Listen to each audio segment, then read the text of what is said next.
미국에서는 상위 1%의 부자들이 스스로 나서서 세금을 더 내야 한다고 말하고 있습니다. 월트 디즈니의 손녀인 아비가일 디즈니, 석유재벌 록펠러, 마이크로소프트 창업자인 빌 게이츠, 이들은 미국이 소득 불균형을 줄이지 않을 경우 자본주의 자체의 붕괴를 우려하고 있습니다. 이 사람들은 좌파일까요? 보수는 기본적으로 국익을 우선으로 합니다. 그래서 민족주의, 심하게는 국수주의로 치닫기도 합니다. 일본 우파 정권의 정책과 논리에 동조하는 대한민국의 특정 언론과 정당은 상식적인 우파일까요?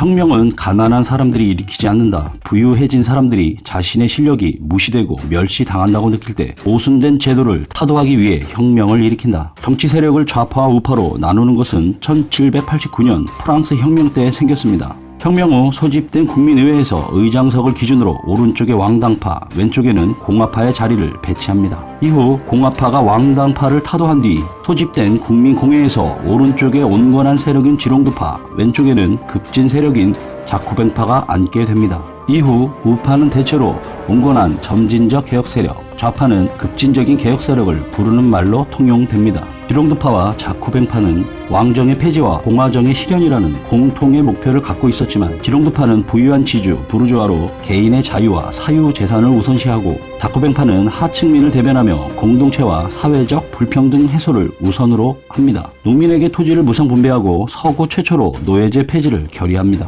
이런 이유로 마르크스는 자쿠뱅파를 공산주의의 사상적 뿌리로 평가하기도 했습니다. 시민혁명의 시대에 이어 계급혁명의 시대가 옵니다. 마르크스 주의자들은 사회 문제의 근본적 해결책을 주장하며 스스로를 좌파라고 부릅니다. 하지만 공산주의자 내부에도 좌파와 우파가 있으며 부르주아 진영에도 좌파와 우파가 있다고 보았습니다. 좌파와 우파는 이념이나 계급이 아니라 태도와 관련된 개념입니다. 좌와 우의 개념은 진보와 보수와는 전혀 다른 개념입니다. 예를 들어 미국과 유럽, 우리나라에서는 자본주의가 보수이며 우파이고 사회주의가 진보이며 좌파이지만 러시아와 중국은 공산주의가 보수이고 좌파이며 자본주의가 진보이며 우파입니다. 좌와 우는 20세기 경제체제 중 어느 쪽을 추구하느냐에 따라 정해지지만 진보와 보수는 다릅니다. 즉 기존 체제가 무엇이든 이를 지키려 하면 보수, 변화를 바라면 진보가 되는 것입니다. 우리나라에서 좌파와 우파라는 말이 쓰이기 시작한 것은 3.1운동 이후에 사회주의 사상이 유입되면서부터 프랑스 혁명 당시와 비슷한 개념으로 사용되었습니다. 정치적 개념으로 자리 잡은 것은 1920년대 중반 이후부터입니다. 1920년대 초반에 사회주의 사상을 갖게 된 사람들의 대다수는 계급혁명만이 모든 사회 문제를 근본적으로 해결할 수 있는 유일한 방법이라고 생각했고 조선 물산 장려운동, 밀립대학 설립 등 민족을 중심에 두는 사회운동을 계급 모순을 은폐하는 부르주아 운동이라며 배척합니다.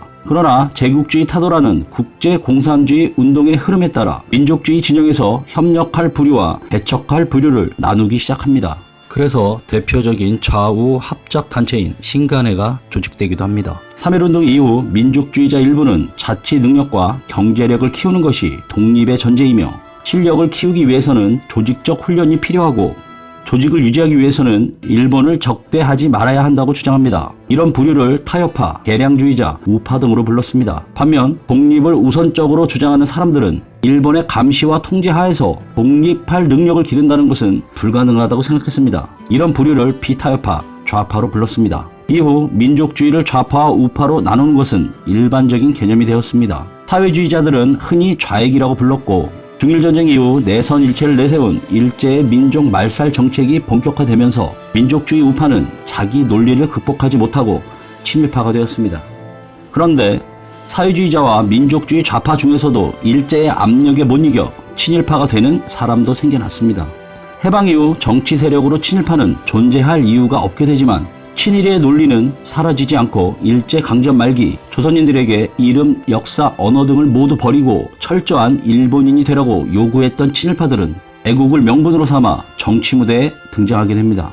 안으로는 민족 국가 건설에 대한 논란 과정에서 밖으로는 냉전체제의 형성에 연관되면서 정치 세력의 이름도 달라집니다. 모스크바 3국 외상회의에서 결정된 신탁 통치에 대해 반대하는 사람들은 비상국민회의로 모였고 찬성하는 사람들은 민주주의 민족 노선으로 모이게 됩니다. 이때부터 전자를 우익으로 후자를 좌익으로 분류하게 됩니다. 사회주의자가 아니더라도 좌익이 되었고 친일파라도 우익으로 불리게 됩니다. 단독 정부 수립과 6.25를 거치면서 한국에서는 좌익이건 좌파건 공식적으로 있어서는 안 되는 정치 세력이 됩니다. 좌라는 낙인이 찍힌 것은 언제 잡혀가서 고문당하고 죽게 되더라도 할 말이 없게 된다는 것을 뜻합니다. 이런 상황에서 역대 독재 정권은 좌경 용공 세력 등의 말을 만들어 정치적 비판 세력을 탄압했습니다. 경제 정책을 중심으로 본다면 모든 것을 시장 원리에 맡기고 정부 간섭을 최소화하고 분배보다는 성장에 중점을 두는 것이 우파, 반대로 소득 불균형 등 자유시장 경제체제로 발생하는 사회 문제들을 해결하기 위해 국가가 시장에 개입하고 분배에 중점을 두는 쪽이 좌파입니다. 보통은 이렇게 구분하지만 좌우 개념은 시대와 국가,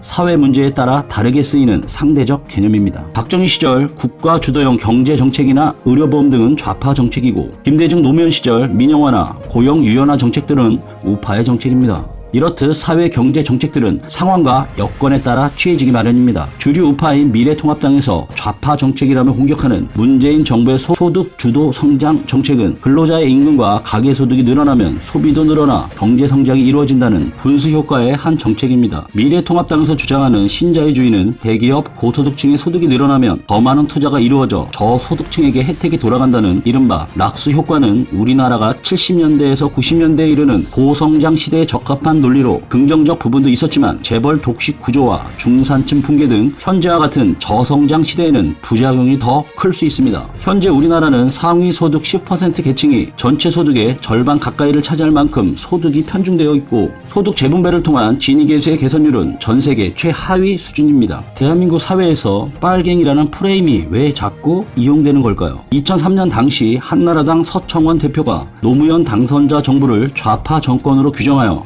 정치권은 물론이고 한나라당 내부에서도 논란이 있었습니다.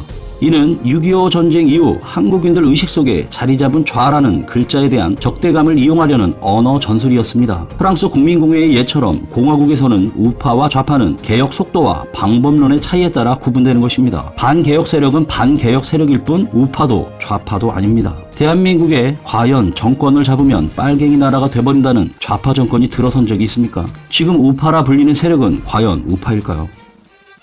I want nobody but you. I want nobody but